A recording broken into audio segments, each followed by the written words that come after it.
So in the panel discussion we talked about what will be the future of this industry. How would you see a pulp mill within 10, 15 years to be? Well, I think we have to look at what's being done elsewhere to see what a pulp mill will look like. I think it was referred to what Metsä is doing in Finland. I know there's a project like that in Sweden. I think a pulp mill and a paper mill will be a cluster of different businesses. Today, if we take a paper mill, most of the paper mill now, have a lot of the paper mill have electric generation capacity from cogeneration. And then I think in the future they will have a biotechnology of some sort.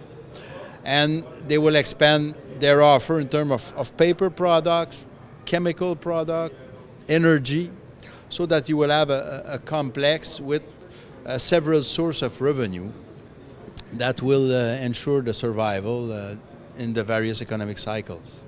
Does this mean that the pulp mills of the future will be raw material supplier to other businesses, or do you think that the pulp industry will expand into other sectors?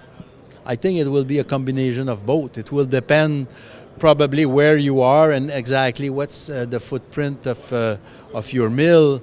But I think the most probably likely case is that they will be a supplier of raw material to other transformation that we talk about, biofuels or bioplastic or anything like that. We also talked about the valley of death in the panel. And what do you think is needed for more companies to bridge that valley? Well, when you read about new technology development and new product development, everybody is talking about that valley of death where you basically have developed a technology and there's a gap. Sometimes it's 2, it can be up to 5 years where you're in a pre-commercialization stage and you have to spend money and without any revenue. So I think first governments have to be able to support us in that. There's got to be a way of risk sharing. And it's going to come either by support from government, it's going to come maybe with partnerships of either various companies that get together or potential end user that will support the development. And of course it's got to be the will to go through that, because if you're dreaming, if you think you start a new technology and 3-4 years after you're commercial and making money, it just doesn't happen. And it's not only in pulp and paper, I think it's everywhere. But we're commodity players, we're not used to that. We're used to launch a product, sales go, that's it. Now we have to learn to operate under that cycle of innovation and new products and new technologies. As I understand, you have just finished your product for this new product.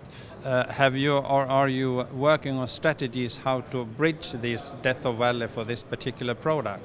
Yeah, in fact, we've already started to implement our strategies. We're operating on 2 fields. We continue development of applications in our own products.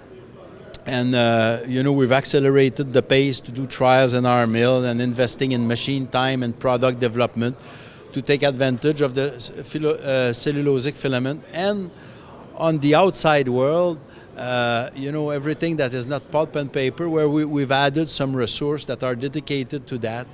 We're working with universities, with various sectors to try to accelerate the development of applications, and our goal is to get application in our world, pulp and paper, that will bring financing to finance the development of the non-traditional sector. So you actively have the advantage of having part of your market for this product within the family, so to say. Yes, and we've said that in the beginning. When we launched the project, I remember people were asking us, yeah, but how do you know you won't face the same challenge that Celluforce? And one of the things is that we have application in the pulp and paper. We're a pulp and paper company, so it's a lot easier to generate trials and development than to have to convince a third party that